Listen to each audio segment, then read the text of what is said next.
quizás uno de los mejores momentos, por no decir que el mejor momento que podamos tener, sin lugar a dudas, que el acudir a la palabra de Dios. Y así que les invito a que una vez más podamos hacerlo, abriendo nuestra Biblia en el primer libro que nos encontramos en ella, el libro de Génesis. Vamos a buscar Génesis capítulo 3. Vamos a leer los versículos del 14 al 24. Y voy a rogar que nos pongamos en pie para tener dicha lectura. Y una vez que finalicemos la lectura, tomará la palabra nuestro hermano Miguel. Y dice así: Y Jehová Dios dijo a la serpiente: Por cuanto esto hiciste, maldita serás entre todas las bestias y entre todos los animales del campo. Sobre tu pecho andarás, y polvo comerás todos los días de tu vida. Y pondré enemistad entre ti y la mujer, y entre tu simiente y la simiente suya.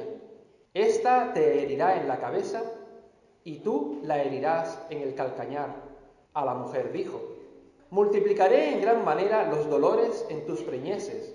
Con dolor darás a luz los hijos, y tu deseo será para tu marido, y él se enseñoreará de ti. Y al hombre dijo: Por cuanto obedeciste a la voz de tu mujer, y comiste del árbol que te mandé diciendo: No comerás de él, maldita será la tierra por tu causa.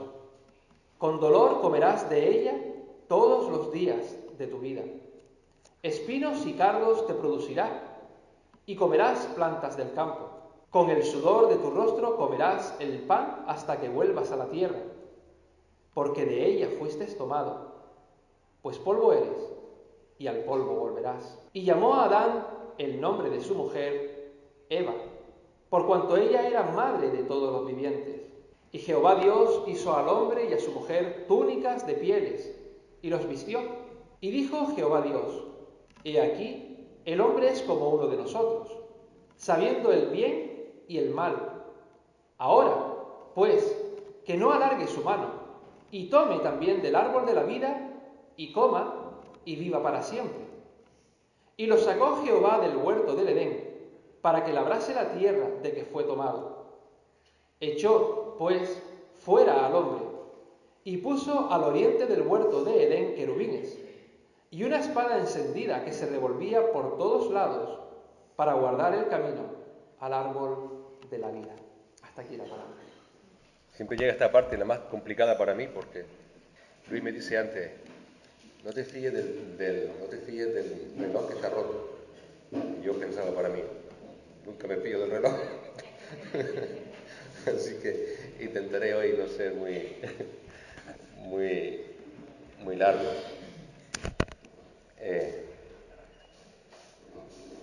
Así. Gracias. Vamos a pedir al Señor por la predicación de la palabra. Señor y Padre, gracias te damos por este tiempo, Señor. Dios bendito, gracias por tu gracia maravillosa, por tu bondad en Cristo Jesús, nuestro Señor y Salvador. Gracias, Padre, por dejar por escrito tu carácter, tu misericordia, tu bondad, tu amor, Señor. Porque ¿qué sería de nosotros si tú no fueras así, Padre? Te damos muchísimas gracias por revelarnos, Señor, a través de ella, tu buena voluntad, que no quieres la muerte de nadie, que tú quieres que todos lleguemos al conocimiento de la verdad y seamos salvos, porque esa es tu perfecta voluntad.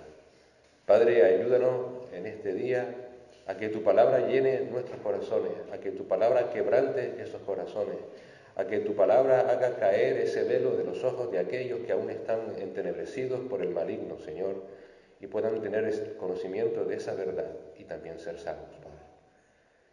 Señor, como dijo el apóstol Pablo, como para esto nadie es suficiente, te suplicamos la ayuda mediante tu Espíritu Santo, y que en todo tú recibas la gloria, Señor. Gracias por todo. En Cristo Jesús. Amén. Si hay algo que está claro, se viva en la sociedad que se viva, en el tiempo de la historia en el que se viva, da igual la cultura, da igual el momento. Si hay algo que es común a todos los seres humanos es el dolor y el sufrimiento. Ese dolor y sufrimiento es la realidad que une a todas y cada una de las personas y sociedades. Da igual que seas mexicano, que seas español, cubano, venezolano, guineano, uruguayo, de Inglaterra, da igual si hablas español o cualquier otro idioma. Da igual si eres rico o pobre, si eres instruido o analfabeto. Todos, absolutamente todos, pasamos por momentos y circunstancias que nos desbordan.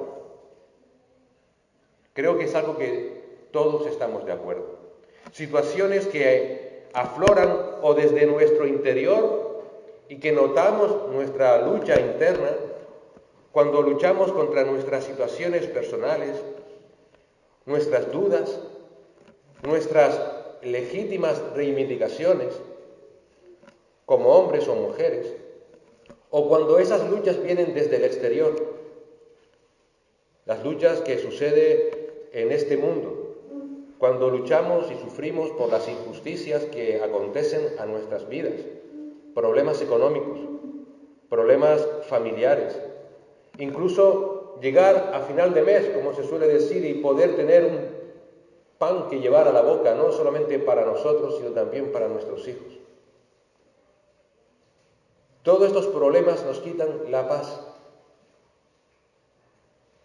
Todo.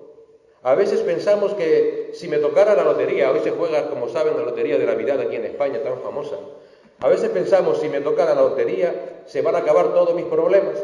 A veces pensamos que cediendo ante la presión de mis ideas, de mis luchas internas, voy a ser coherente conmigo mismo, me voy a librar de esta carga que tengo. Se van a acabar todas esas luchas internas.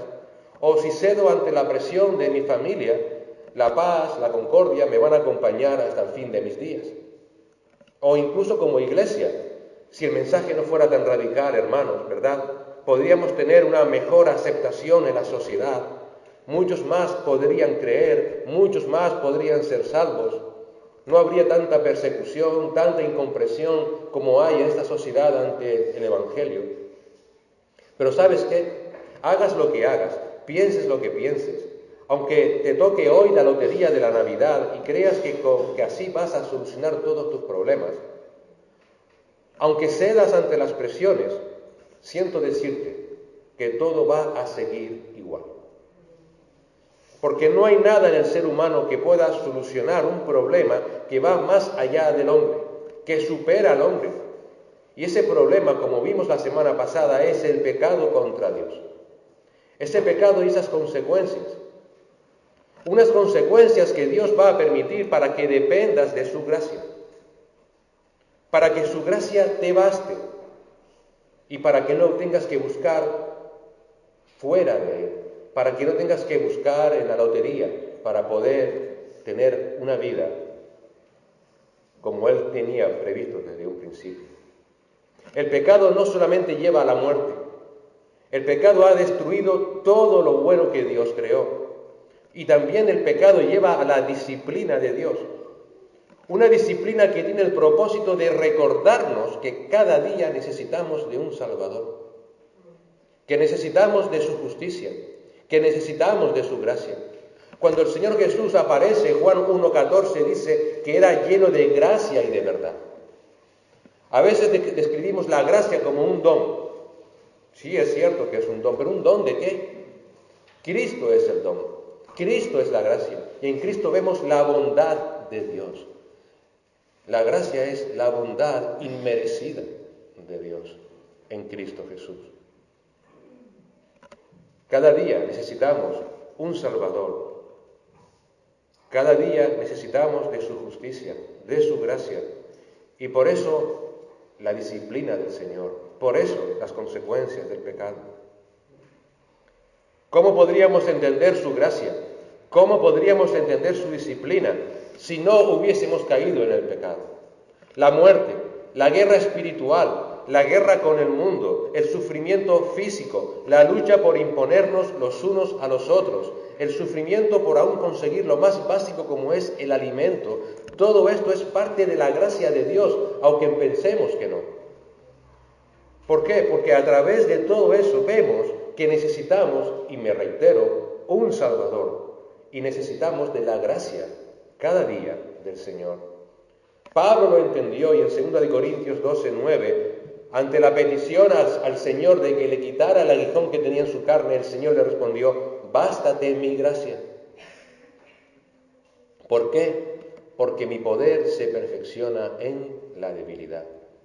Las consecuencias del pecado están ahí.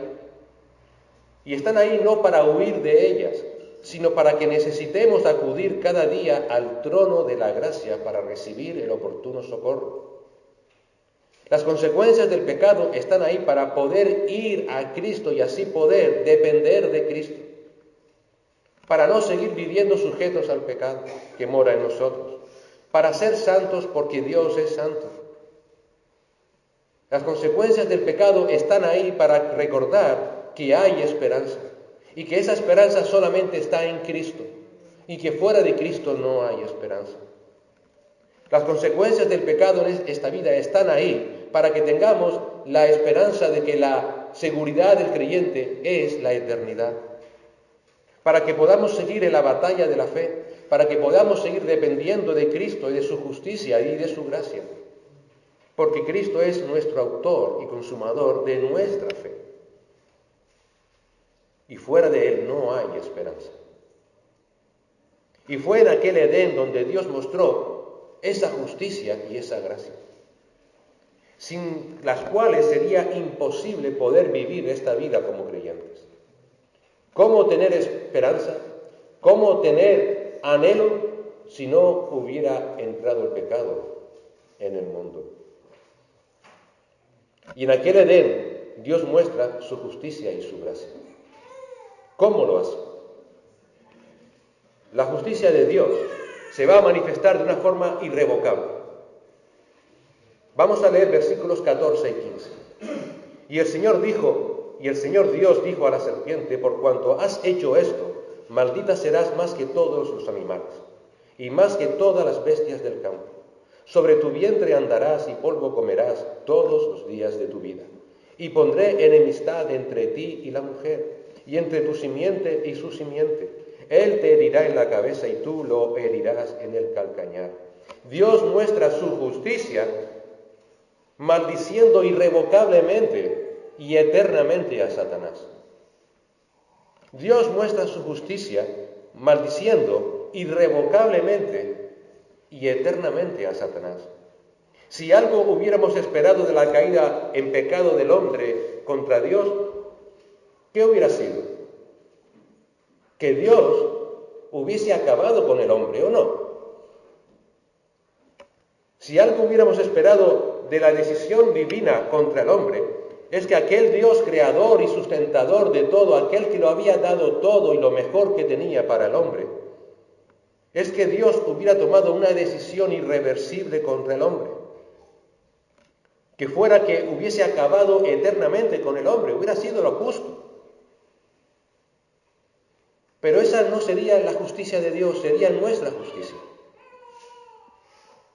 La justicia de Dios se muestra como condenando irremisiblemente a Satanás.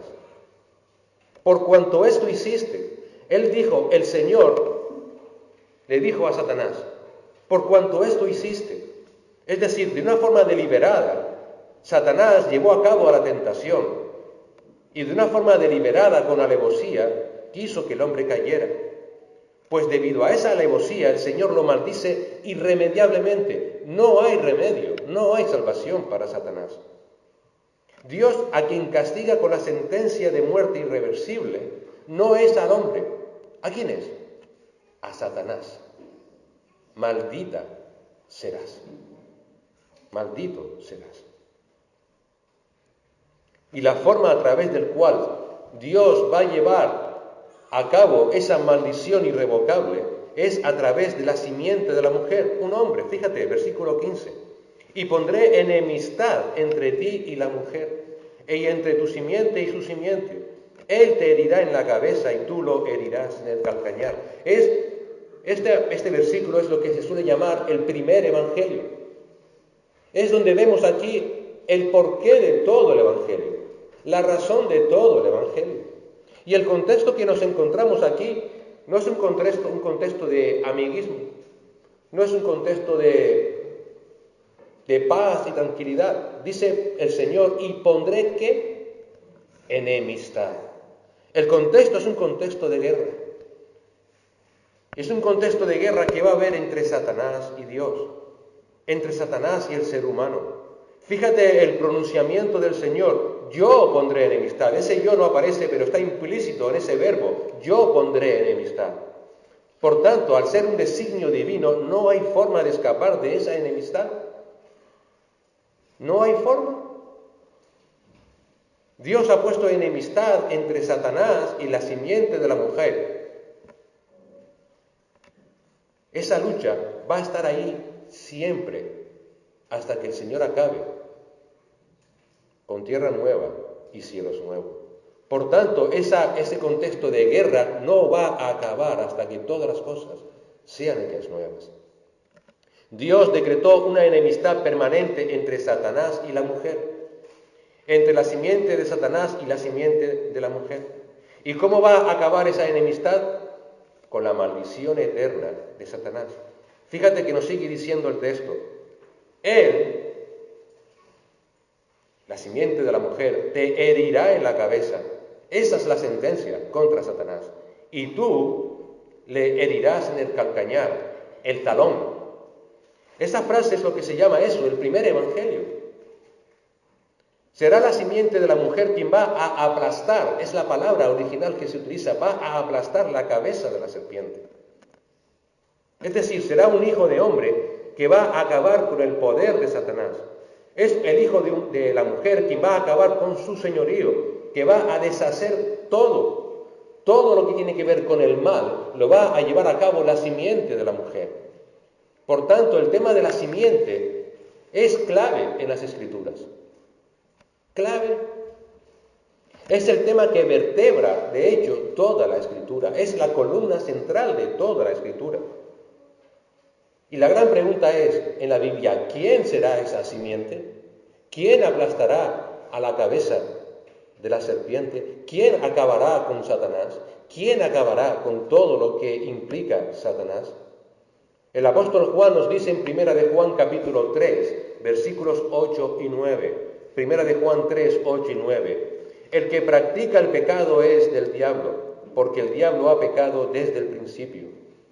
El Hijo de Dios se manifestó con este propósito, para destruir las obras del diablo. Para destruir las obras del diablo.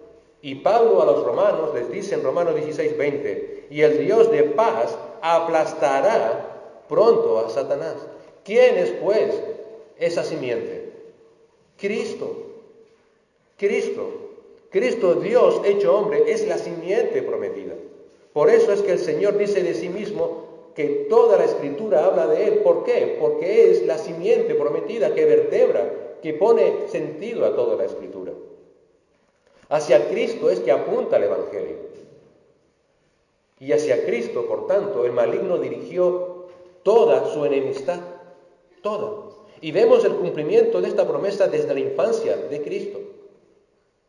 Cuando Herodes trató de matarlo. Lo vemos también cuando inmediatamente de empezar el ministerio público fue tentado para que no siguiera adelante el plan del Padre. O lo vemos cuando aquel Viernes Santo Satanás golpeó en el talón a Cristo. Y Cristo fue crucificado. Pero después vemos cómo el Señor aplastó la cabeza de la serpiente al tercer día cuando Cristo resucitó.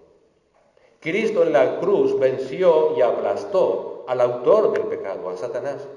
Para eso apareció el Hijo de Dios. Cristo es la simiente prometida a la mujer. Por esa causa el Señor Jesucristo dice de sí mismo que nadie puede ir al Padre si no es por Él. Es por eso que también el Señor Jesucristo dice en Juan 3:18 que el que cree en Él no es condenado pero el que no cree ya ha sido condenado. Y ya ha sido condenado porque no ha creído en el nombre del unigénito Hijo de Dios, quien es la simiente, quien aplastó a Satanás. Por tanto, rechazar a Cristo es rechazar la simiente prometida. Y por tanto es rechazar a aquel que aplastó a Satanás y todo su poder. Por tanto, estás rechazando a aquel que solamente puede salvarte. No hay salvación fuera de Cristo. Satanás fue aplastado por Cristo. Y Satanás tiene un destino. Y ese destino lo encontramos en Mateo 25:41. Un fuego eterno que ha sido preparado para el diablo y sus ángeles. Esa es la maldición irrevocable contra Satanás. La maldición contra Satanás es que Cristo lo ha derrotado y le ha preparado el fuego eterno para él y sus ángeles. Pero ahí no se acaba ese versículo 41 de Mateo 25. Si rechazas a Cristo, que es la única forma que tienes de salvación, sigue diciendo el Señor en ese Mateo 25:41, entonces dirá también a los de su izquierda, apartaos de mí, malditos. E irán al mismo sitio donde Satanás estará aplastado toda la eternidad. La maldición irrevocable es contra Satanás. No hay forma, por tanto, de que ningún sacrificio se le pueda proveer para la salvación. Pero si el hombre no se arrepiente de sus pecados, el destino que le espera es el mismo. Es el mismo. El mismo sitio donde va a estar eternamente Satanás y los demonios y que fue preparado expresamente para Satanás, va a ser el lugar donde todos aquellos que niegan a Cristo van a estar. Pero ¿sabes qué? ¿Tú crees que Dios es así? Así muchas veces hemos escuchado de Dios. Que Dios es un Dios lleno de ira, que solamente quiere la muerte, que no viene a darnos paz, esperanza. Pero Dios no quiere que nadie perezca. Él preparó el infierno para Satanás, no para el hombre. ¿Lo entiendes? Él no preparó el infierno para que ningún hombre fuera allí. Por eso dice Ezequiel 33:11, diles, vivo yo, declara el Señor Dios, que no me complazco la muerte del impío, sino que el impío se aparte de su camino y viva. Volveos de vuestros malos caminos. ¿Por qué habéis de morir, oh casa de Israel? Y por eso Pablo a los romanos les dice, ¿por qué tienes en poco las riquezas de su bondad, tolerancia y paciencia? ¿Por qué ignoras que la bondad de Dios te guía al arrepentimiento? El Señor no tarda en cumplir su promesa, dice 2 de Pedro 3:9. Como así algunos entienden, sino que es paciente para con vosotros, no queriendo que nadie perezca, sino que todos vengan al arrepentimiento. Ese es el Dios de la Biblia. Ese es el Dios de la Biblia. Pero también de la misma manera, el Señor, el mismo Señor, quien es lento para la ira y abundante en misericordia, dice en Números 14, que perdona la iniquidad y la transgresión, no tendrá de ninguna manera por inocente al culpable, sino que castigará la iniquidad de los padres sobre los hijos hasta la tercera y la cuarta generación. Si rechazas a Cristo, le estás diciendo a Dios, no me interesa tu misericordia, no quiero tu gracia. Si rechazas la gracia de Cristo, solo queda su justicia. Y solamente te queda un sitio, el que preparó el Señor para el diablo y sus ángeles. Así que el Señor ofrece una segunda oportunidad.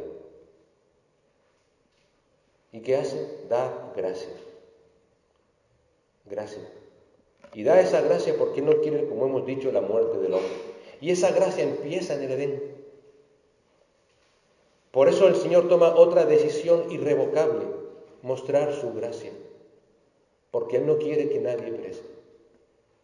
Y la gracia de Dios se va a mostrar de formas que no vamos a entender tal vez.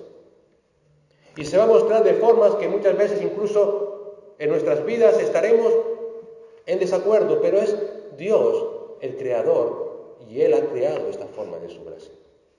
Y Dios muestra su gracia ofreciéndose a salvar al hombre. Que Dios no maldijera eternamente en ese momento al hombre como hizo con Satanás, no quiere decir que Dios, como hemos dicho, no lo vaya a hacer en otro momento. Ni tampoco quiere decir que ahora de repente vamos a vivir aquí sin ningún tipo de problemas, porque creo que, como dijimos al principio, somos conscientes de que todo lo que nos rodea nos trae dolor y sufrimiento. Dios, que no castigara en el Edén con la muerte irrevocable al hombre como hizo con Satanás, no quiere decir que Él no se vaya a ocupar del pecado del hombre. Por lo pronto Dios va a disciplinar al hombre por su pecado. Y lo va a disciplinar con un propósito, como hemos dicho, mostrar su gracia. La disciplina siempre va unida a la gracia en las Escrituras. Porque el Padre al que ama, porque en esa gracia Dios quiere que recordemos y que aceptemos, mediante la disciplina que nos da, que somos pecadores. Quiere que recordemos cada día que necesitamos un Salvador y así por gracia poder salvarnos. Que reconozcamos que le necesitamos para vencer el pecado que aún mora en nosotros. Y en Romanos 7 es evidente. Pablo, el apóstol, tenía esa lucha con el pecado que aún moraba en sí mismo. Y para que reconozcamos que le necesitamos aún para lo más insignificante, es que Dios va a permitir la batalla espiritual. Va a permitir la batalla con el mundo. Va a permitir las luchas entre hombres y mujeres. Las luchas internas en los hombres, las luchas internas en las mujeres. Por eso es que el Señor va a permitir la muerte física, que es la paga del pecado. Pero para aquel que se arrepiente, permitiendo que esa muerte no sea eterna. Todo esto tiene un propósito. Él va a permitir todo esto en el Edén para que recordemos que necesitamos un Salvador. Y que el único Salvador es Cristo. Por eso la gracia nos recuerda que necesitamos un Salvador. ¿Cómo? Permitiendo Dios la enemistad con Satanás. Sí, como dije antes, el contexto de nuestras vidas, queridos hermanos y hermanas, queridos amigos, es un contexto de enemistad. Y que Dios muestre su gracia permitiendo esa enemistad, por supuesto. También la simiente de la mujer, como hemos visto, que aparte que era Cristo, también lo serán los seres humanos. Fíjate en Génesis 4:1. Y el hombre conoció a Eva. Ese conocer siempre es una palabra para describir lo que es una relación sexual íntima. El hombre conoció a Eva, su mujer, y ella concibió y dio a luz a Caín y dijo: he adquirido varón con la ayuda del Señor. Varón, simiente, la misma palabra, he adquirido simiente. Eva pensó que Caín era la simiente que Dios le había prometido. Así que el hombre también es parte de la simiente de la que hablaba el Señor. Es también parte de esa enemistad que va a haber entre Satanás y la simiente de la mujer, la enemistad que va a haber entre el hombre y Satanás. Toda la humanidad está enemistada contra Satanás. Satanás está enemistado contra el hombre. Y Dios permite esa enemistad. Fíjate, una vez más, pondré. Es un designio divino. No puedes huir de esa batalla. Es un designio divino. Esa enemistad se va a desarrollar en dos frentes, como vemos en toda la Escritura. Tenemos la batalla espiritual y por otro lado tenemos la batalla con el mundo. Ambas batallas tienen el propósito de recordarnos que somos pecadores y que necesitamos un Salvador. Voy a repetir esto hasta la saciedad en esta mañana. Porque quiero que se vayan de aquí con una idea clara. Necesitamos al Salvador. Necesitamos al Salvador. La gracia de Dios nos recuerda que necesitamos un Salvador, ¿cómo? Permitiendo la batalla espiritual en tu vida. La palabra de Dios es clara. Efesios 6, 11 al 13. Revestíos con toda la armadura de Dios para que podáis estar firmes contra ¿qué? Las acechanzas del diablo. ¿Por qué? ¿Por qué tiene que decir eso Pablo? Porque nuestra lucha no es ni contra sangre ni contra carne, es decir, no es contra el hombre, sino contra principados, contra potestades, contra los poderes de este mundo de tinieblas, contra las huestes espirituales de maldad en las regiones celestes. Por tanto, tomad toda la armadura de Dios para que podáis resistir en el día malo y, habiéndolo hecho, estar firmes. Eso va a estar siempre ahí. Satanás va a intentar apartarte de Dios. Esa batalla espiritual está continuamente ahí. Mira, la batalla contra Satanás no es un ejército de infieles que vengan desde el oriente ahora a matarnos. Es Satanás. Son los deseos del mundo. Por eso Pedro nos dice en su primera carta, capítulo 5, versículo 8, a los creyentes: sean de espíritu sobrio, estén alertas. ¿Por qué? Porque vuestro adversario, vuestro enemigo, el diablo, anda al acecho como león rugiente buscando a quien devorar. Es mediante esa lucha espiritual que vemos que realmente es una lucha terrible. Y dice Pedro: sean de espíritu sobrio, estén alerta, orando, estar siempre juntos, porque el diablo está como león rugiente. Eso va a estar ahí y nos recuerda que Dios mío, sin ti esto es imposible. Dios mío, sin ti esto va a ser absolutamente imposible. Y cuando tienes esas luchas internas, las dudas, los miedos, los temores, está para que vayas a Cristo y digas: Señor, ahora te necesito más que nunca. Porque esto es lo que me está sucediendo. Ese es el propósito. Pero además hay otra batalla, la batalla con el mundo. Por eso también la gracia de Dios se manifiesta, Dios permitiendo la batalla con el mundo. Primero de Juan 5:19 dice que el mundo yace bajo el poder del maligno. El mundo entero yace bajo el poder del maligno. Y una cosa que nos cuesta entender es que este mundo se divide en dos familias. Y lo encontramos por la boca del propio Señor Jesucristo en Juan 8. En Juan 8, del 33 al 44, el Señor establece la familia que hay en este mundo, las dos familias que hay: los hijos de Satanás y los hijos de Dios. Y cuando aquellos judíos se enfrentan, se encaran contra Cristo y les dice: somos hijos de Abraham, dice el Señor en el versículo 37 de Juan 8: sé que sois hijos, sé que sois descendientes de Abraham. Fíjate el matiz. Ellos decían que eran hijos y el Señor les dice: sé que sois descendientes. Sin embargo, procuran matarme porque mi palabra no tiene cabida en vosotros. Yo hablo lo que he visto con mi Padre. Vosotros entonces hacéis también lo que oísteis de vuestro Padre. Ellos le contestaron: Abraham es nuestro Padre. Jesús les dijo: si sois hijos de Abraham, haced las obras de Abraham. Pero ahora procuráis matarme a mí, que os he dicho la verdad que oí de Dios. Esto no lo hizo Abraham. Vosotros hacéis las obras de vuestro padre. Y dice el versículo 44: sois de vuestro padre el diablo.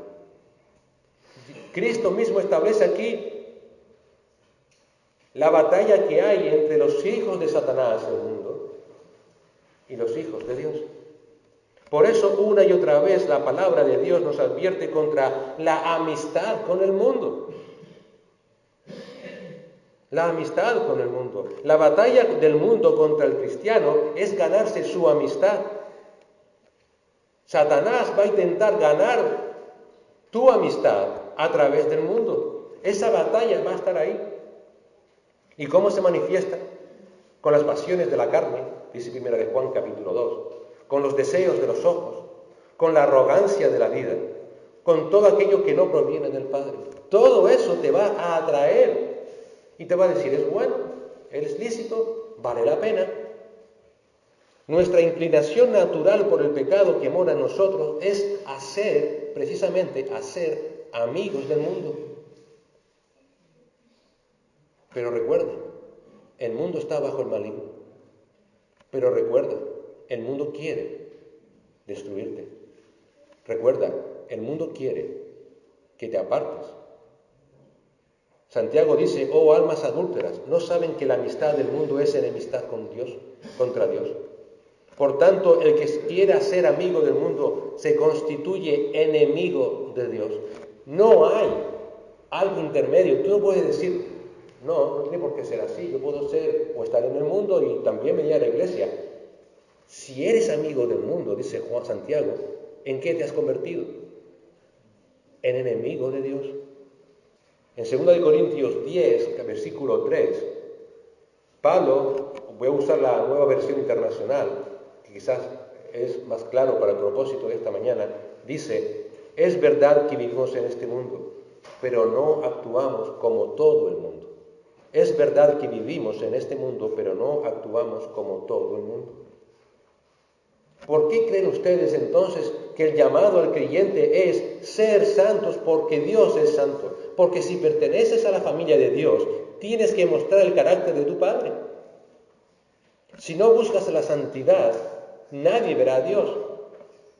Si realmente invocas como Padre a Dios y Dios es santo, si tú eres realmente su hijo, ¿cómo debe ser? Santo.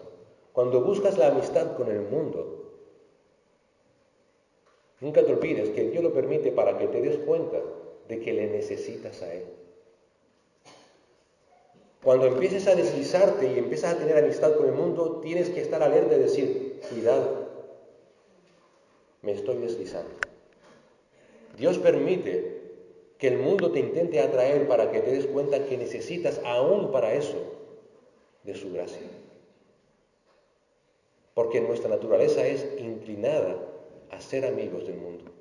Pero también la gracia de Dios, ahora más específicamente a la mujer, le recuerda cada día que necesita un Salvador. Es impactante cómo Dios muestra esa gracia a la humanidad en general y ahora a la mujer. ¿Y cómo lo hace? Versículo 16, a la mujer dijo, en gran manera multiplicaré tu dolor en el parto.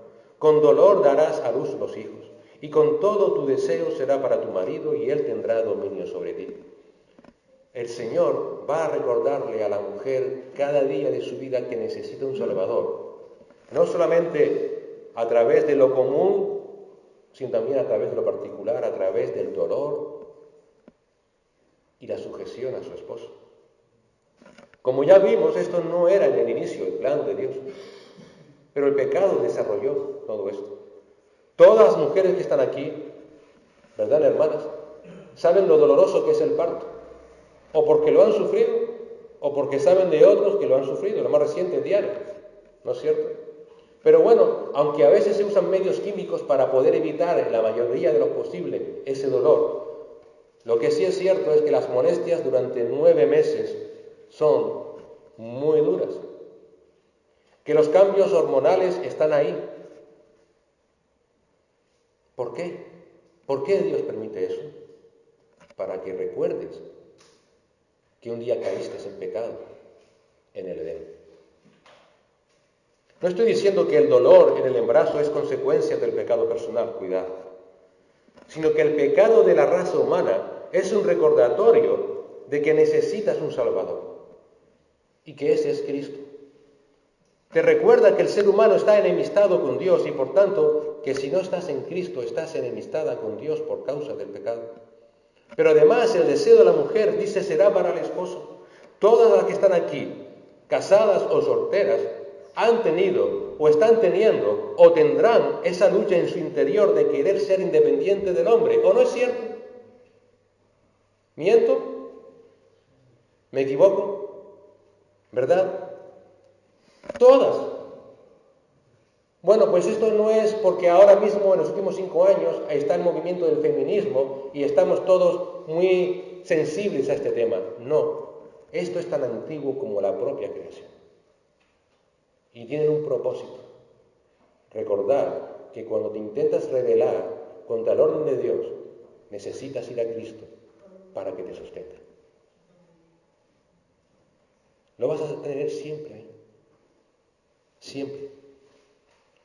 Es el recordatorio que Dios permite para que recuerdes que como parte de la humanidad caída necesitas a Cristo. Para que cada vez que te sientas así, cada vez que intentes rebelarte contra tu esposo, en vez de rebelarte, diga, Señor, ayúdame. Porque me estoy dando cuenta de que me estoy apartando de tus propósitos. Ayúdame, Señor, te necesito en este momento, que tu gracia sea lo que me sostenga. Ayúdame a poder manejar este sentimiento, porque sé que este sentimiento no es bueno, porque sé que es de hecho pecaminoso, porque no quiero que se apodere de mí, Señor, sino que tú me ayudes a cumplir tu plan perfecto en mi vida, como mujer, como esposa. Pero también el hombre, también hermanos, necesitamos recordar que necesitamos un Salvador.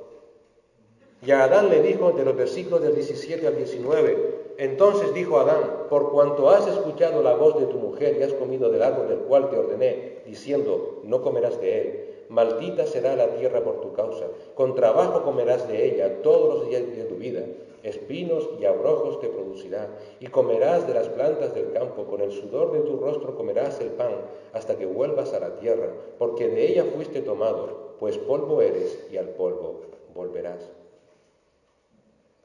El Señor maldice la creación, pero una vez más no maldice irrevocablemente al hombre. Pero al maldecir a la creación, ya ésta no va a ser tan productiva como era en un principio. Ahora el trabajo va a ser un trabajo duro, arduo, aún para lo más básico, como es el comer. Si no comes, 30, 40 días y mueres. O sea, es una necesidad que tenemos que suplir cada día. Es algo básico. Si no comes, muere. Pues aquí el Señor nos está diciendo, pues aún en lo más básico, esto va a ser la tarea más fatigosa a la que te vas a enfrentar. Y esto será así porque el hombre no cumplió el papel que Dios le había asignado. Esto fue así porque el hombre, en vez de oír a Dios y de obedecer a Dios, desobedeció a Dios oyendo a la mujer. Por esa causa, con esfuerzo duro, apenas podrá conseguir sustentarse. Con miseria y dificultad, es la versión original, con miseria y con dificultad sacará sustento para vivir. Y así será mientras viva en esta tierra. Te recordará cuánto necesitas de la gracia del Señor, aún para poder sostener a tu familia. ¿Y sabes qué? Eso será así hasta que vuelvas al polvo. ¿Por qué? Porque polvo eres y al polvo volverás. Como evidentemente sabemos, la muerte física de Adán y de Eva no fue inmediata, pero sí fue inevitable. Así que el saber que vamos a morir, porque si hay algo que todos los que estamos aquí creo que estaremos claros, es que vamos a morir. Aunque nos cueste entender eso, el tener conocimiento de eso es parte de la gracia de Dios. Dios quiere que sepas que cuando menos te lo esperes vas a morir. Ayer me contaba Mario de el cuñado, 47 años. Llega a la casa, se va a asear, le da un infarto y muere. La muerte es parte de la gracia de Dios porque nos recuerda que necesitamos un Salvador que pague por ese pecado para que nosotros no muramos eternamente. Aún así, ese mensaje a Adán tuvo que ser devastador. Del polvo saliste y al polvo volverás. Y este es un anuncio solemne del Señor. Vemos por qué las personas tienen tanto miedo a morir. Porque la muerte es algo que nunca debió haber ocurrido, no era parte del plan original de Dios. Pero la muerte también te recuerda que necesitas un Salvador. Y ese es Cristo. La única forma de ser librado de la muerte eterna es Cristo. En todo esto, en todo lo que hemos visto hasta ahora, Dios no está mostrando ira, está mostrando misericordia con el hombre. Dios va a permitir todas las consecuencias para que recuerdes cada día que en tus luchas internas, en tu lucha espiritual, en tu lucha contigo mismo, en las luchas contra tus dudas, contra tus miedos, contra tus temores, en la lucha contra los deseos de la carne y el mundo, necesitas en todo momento a Cristo. En todo momento. Para que cuando vayas a entregar tu vida, recuerdes que necesitas a Cristo. Dios muestra su gracia y su misericordia en todo esto. No muestra su ira. ¿Por qué? Porque si ves, no hay en ningún momento ninguna maldición al hombre que sea eterna e irrevocable. ¿Por qué? Porque Dios no quiere la muerte del hombre. Dios no quiere la muerte del hombre. Entonces, ¿qué hace el hombre? ¿Qué hace Dios? Va a proveer el sacrificio necesario para que las consecuencias del pecado un día desaparezcan y para que ese volver al polvo no sea eterno, sino que sea reversible. Así que la gracia de Dios nos recuerda que necesitamos un Salvador y lo va a hacer a través del perdón que Dios le va a dar a Adán y a la mujer. Fíjate los versículos 20 y 21. Y el hombre le puso por nombre Eva a su mujer, porque ella era la madre de todos los vivientes. Y el Señor Dios hizo vestiduras de piel para Adán y su mujer, y los vistió. La gracia nos recuerda que necesitamos un Salvador, y lo vemos aquí, en el perdón de Adán y Eva. En todo este momento, fíjate si hay algo curioso. Aquí la narrativa siempre hay una forma de poder entender la narrativa. Y en la narrativa también se establece un diálogo. Hay ese mecanismo lingüístico para establecer la historia. Suele haber varios personajes que entre ellos interactúan hablando. Pero no sé si te has dado cuenta de algo del versículo 14 al 24. Que en ningún momento Adán ni Eva dicen nada. En ningún momento. No hay crítica a Dios. No hay ni un solo reproche a Dios. ¿Por qué me vas a hacer vivir así? ¿Por qué tengo que volver al polvo? ¿Por qué? ¿Quién eres tú? No hay nada hacia Dios. No hay ninguna excusa como si la hubo al principio, cuando Dios le preguntó, ¿qué has hecho? Cuando Adán le echó la culpa a la mujer y le echó la culpa a Dios y Eva le echó la culpa a la serpiente. No hay ningún reproche en este momento. Todas aquellas consecuencias, todo lo que iba a suceder, estaban guiando a Adán y a la mujer a la gracia de Dios. De la misma manera en que todos aquellos que entienden las consecuencias del pecado, que se saben pecadores, son guiados hacia la gracia de Dios. El mayor problema del ser humano es considerarse bueno y que no necesita un Salvador. Ese es el problema. Nunca se estará más lejos de la salvación que desde el momento en que te consideres bueno. Desde ese momento estará más lejos que nunca de la salvación. En todo este momento, Adán está aceptando las consecuencias de su pecado. No emite ni una voz ante lo que Dios está ejecutando. Y vemos cómo Adán muestra esa aceptación de las consecuencias por su pecado, en que le pone nombre a la mujer. Adán pone de manifiesto la aceptación de las consecuencias del pecado, lo que muestra confianza en Dios, poniéndole nombre a Eva, a la mujer. Dice, ¿cómo puede ser que ese acto sea el acto que muestre el arrepentimiento de Adán por su pecado? En ese momento, al poner nombre a Eva, Adán estaba aceptando las consecuencias del pecado y estaba creyendo en la gracia de Dios. ¿Por qué? Porque confió en lo que Dios había dicho. Ya dijimos la semana pasada que el pecado no solamente es desobediencia, es desconfianza, es falta de fe. El pecado de Adán fue desconfiar de lo que Dios había dicho. El día que comas de este árbol, morirás. Ahora, Adán estaba mostrando confianza, y esa confianza le llevó al arrepentimiento.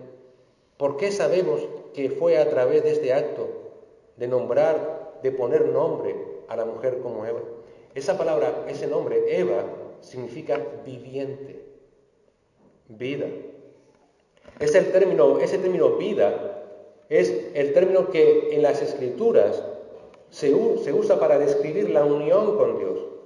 Es también lo que llamamos salvación. Cristo dijo de sí mismo en Juan 14:6, Jesús dijo, yo soy el camino, la verdad y la vida, la salvación. O en Juan 11:25, Jesús dijo, yo soy la resurrección y la vida, la salvación. Así que Adán creyó a Dios, creyó la promesa de que su mujer iba a ser la madre de los vivientes, que de la simiente de la mujer iba a venir el Salvador, que le puso salvación, le puso Eva, viviente. Adán creyó a Dios. Adán creyó a Dios. Él creyó ahora la palabra de Dios, confió en lo que Dios había dicho. Él aceptó las consecuencias del pecado, pero confió de que Dios iba a salvarles. En esa fe muestra arrepentimiento, porque muestra confianza en Dios y porque muestra confianza en su palabra. Miren, arrepentirse de los pecados no es decir, bueno, me siento mal, eso es remordimiento. Cuando realmente estás arrepentido es porque te sueltas del pecado y te agarras a Cristo, te aferras a Cristo, vuelves a Cristo, muestras arrepentimiento. Ese arrepentimiento es, Señor, me equivoqué y quiero que tú me vuelvas a guiar. Quiero confiar en ti. Da igual que tú te sientas mal por tu pecado, que si no confías en Dios, sigues en pecado. Por eso sin fe es imposible agradar a Dios. Por eso el justo vivirá. Esa fe fue lo que salvó a Adán. Se arrepintió, aceptó las consecuencias. De la misma manera, las consecuencias del pecado y de la gracia de Dios nos tienen que llevar a confiar solamente en Cristo, a confiar en la palabra de Dios como hizo Adán. Las batallas de tu vida, internas o externas, te deben llevar a decir, Dios mío, ayúdame. Ayúdame a confiar en tu palabra. Ayúdame cada día a vencer todo aquello que está en mí. Adán creyó y la respuesta de Dios fue, ¿qué hizo Dios? Versículo 21. Hizo vestiduras de piel para Adán y su mujer y los vistió. La respuesta de Dios hacia esa aceptación por parte de Adán y Eva fue vestirles con vestiduras de piel. ¿Recuerdan cómo se vistieron ellos cuando pecaron? ¿Verdad? Ellos intentaron cubrir la vergüenza de su pecado ante Dios, pero eso era imposible, aunque se vistieron, aunque se intentaron cubrir de la vergüenza, además ¿qué hicieron? Huyeron, ¿recuerdan? Se escondieron de Dios, porque no hay nada en el hombre que puedas hacer para cubrir tu vergüenza, para cubrir tu pecado. Solo Dios mismo es quien puede proveer esa cubierta para que puedas estar delante de Él sin vergüenza.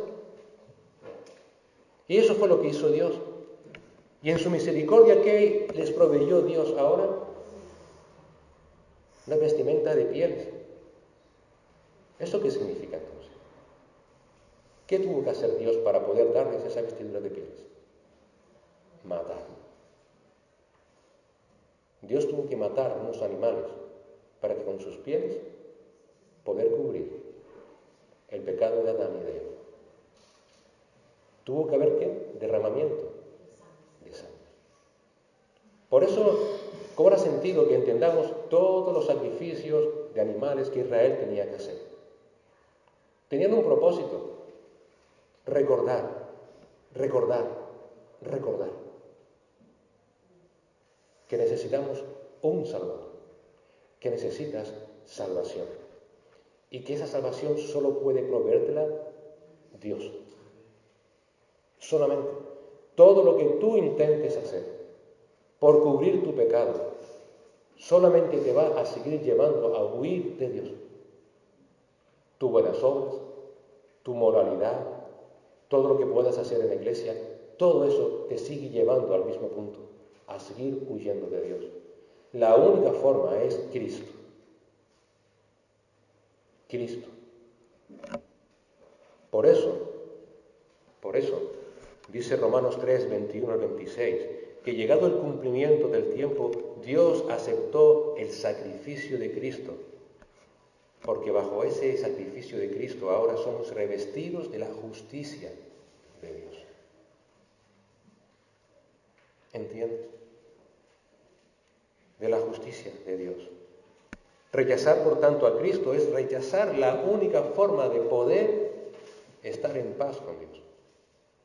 Es rechazar la única provisión que Dios ofrece para el perdón de pecados. Porque, como dice Hechos de los Apóstoles, en Cristo, en Él, en ningún otro hay salvación, porque no hay otro nombre bajo el cielo dado a los hombres en el que podamos ser salvos. Y por último, la gracia nos recuerda que necesitamos un Salvador. ¿Y qué hace Dios? Versículos del 22 al 24. Los expulsa del Edén. Tú dirás, Miguel, ¿cómo Dios va a mostrar su gracia expulsando a Adán y a Eva del Edén? Entonces el Señor Dios dijo, he aquí el hombre ha venido a ser como uno de nosotros, conociendo el bien y el mal. Cuidado ahora no vaya a extender su mano en tomar también del árbol de la vida y coma y viva para siempre. Y el Señor Dios lo echó del huerto del Edén, para que labrara la tierra de la cual fue tomado. Expulsó pues al hombre al oriente del huerto del Edén, expulsó pues al hombre y al oriente del huerto del Edén puso querubines, y una espada encendida que giraba en todas direcciones para guardar el camino del árbol de la vida. Aquí Moisés usa dos verbos que están con una acción intensiva. Echó, expulsó. La idea que quiere transmitir es que Adán y Eva no estaban dispuestos a irse. Lógico. Alguien de amargo dulce. No querían irse de allí, pero Dios estaba obligados a echarlos de allí. Y podemos pensar, claro, pecaron contra Dios, se lo merecían, ¿no es cierto? No merecían disfrutar de todo aquello que Dios había creado. Volvemos a pensar mal de Dios. Volvemos a pensar mal de Dios. Dios los echó de allí por misericordia. Los expulsó por gracia. Porque ¿qué hubiera sucedido que un hombre y una mujer pecadores hubieran comido del árbol de la vida? Que nunca hubieran muerto e iban a estar siempre, por tanto, en pecado. Dios mostró su misericordia evitando que comieran del árbol de la vida, para que no estuvieran eternamente en pecado. Eso nos muestra una cosa maravillosa. El pecado no va a ser eterno. Un día acabará. Aunque ahora vivas las consecuencias del pecado, un día acabará, gracias a Dios. Y esperando que llegue ese día, el creyente, anhelando, busca cada día a su Salvador.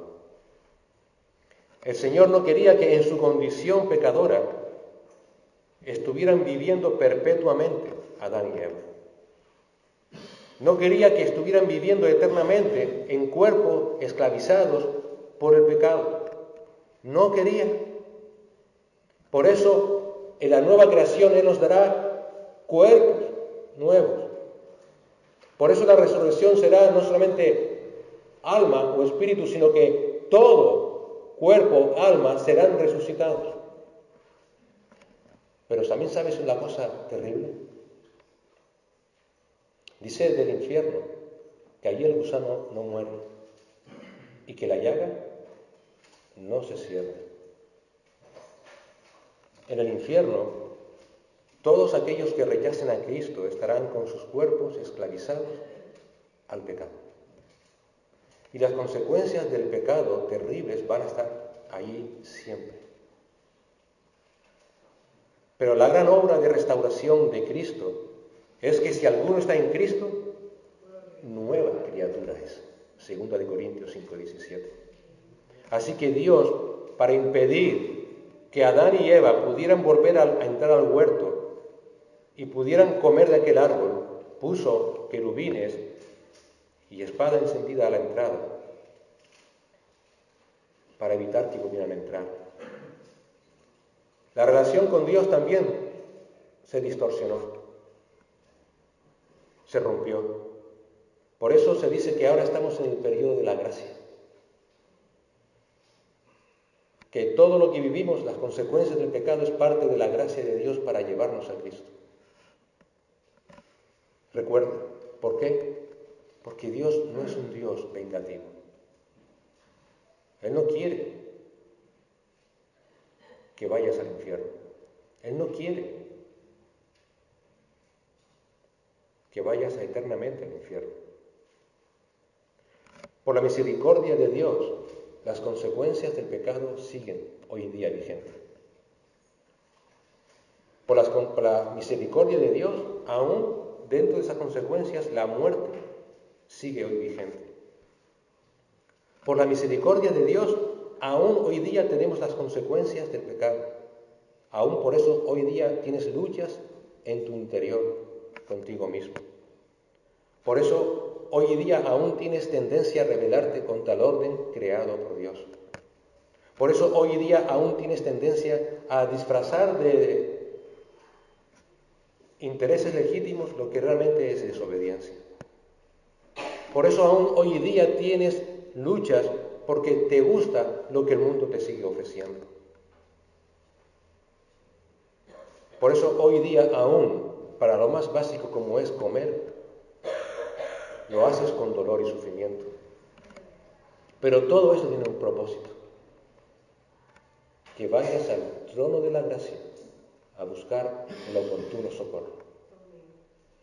A que sepas que no hay otra forma de sobrellevar esta vida que no sea Cristo. No lo hay. No lo hay. Cuando estés con esas luchas, cuando intentes rebelarte contra tu esposo, cuando estés harto del trabajo, cuando tengas deseos por las cosas que el mundo ofrece, recuerda, vuelve a Cristo. Ora al Señor.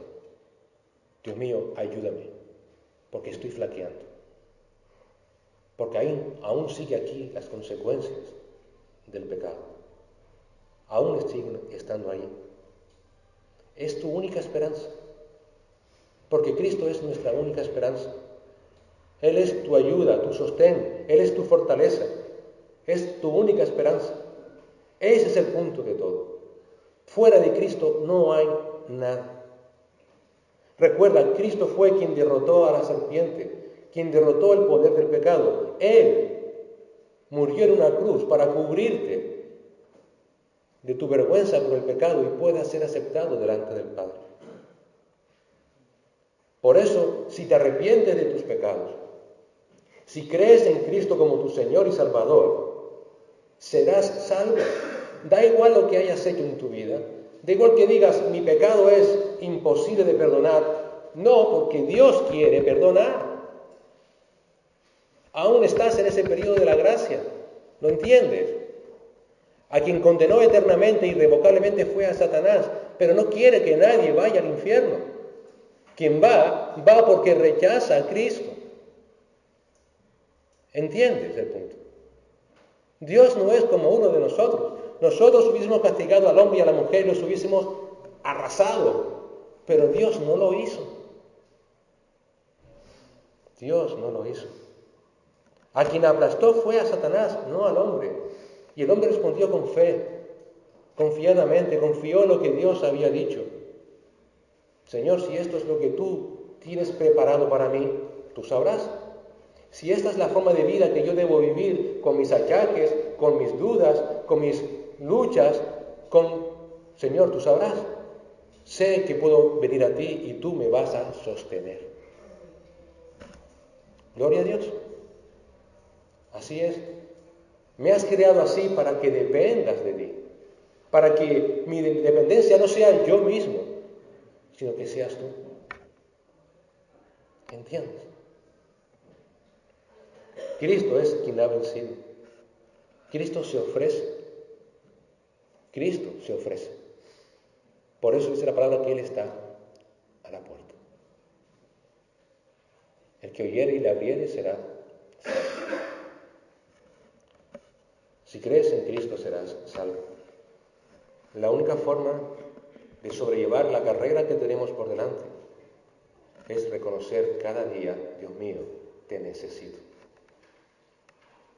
Tú eres mi único sustento.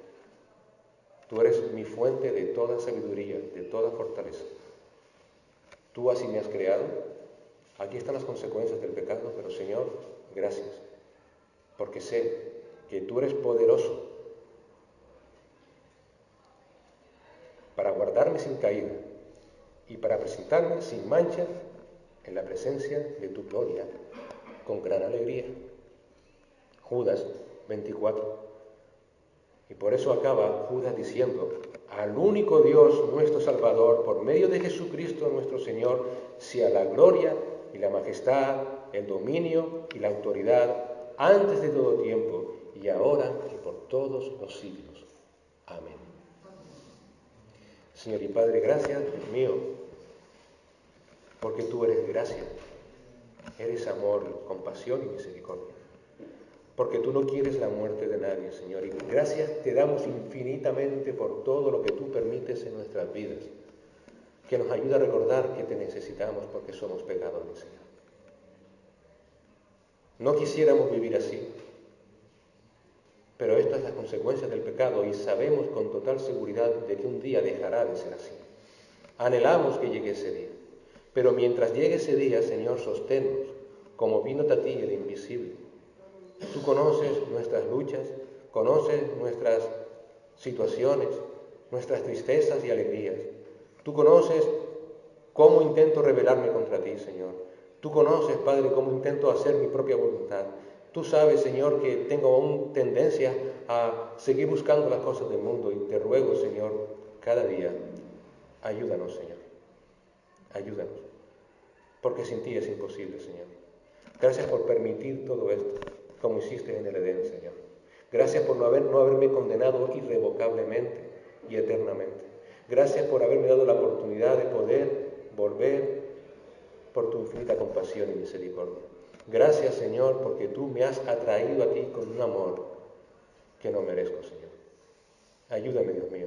Ayúdanos, Señor, como iglesia, a ayudarnos los unos a los otros, conociendo que estamos en esta lucha, en esta carne, y que tenemos esta lucha no contra carne ni sangre, sino contra las potestades. Ayúdanos, Señor, te lo suplicamos. Y gracias sobre todas las cosas por Cristo Jesús. Gracias porque Él se ofreció. Porque Él es tu Cordero, Señor, que fue inmolado por nosotros. Gracias porque Él derramó hasta la última gota de su sangre para que aquella vergüenza del pecado fuera cubierta. Y gracias porque a través de su sangre, Señor, más blanco que nieve somos. Alabamos a tu nombre, Señor, en Cristo Jesús.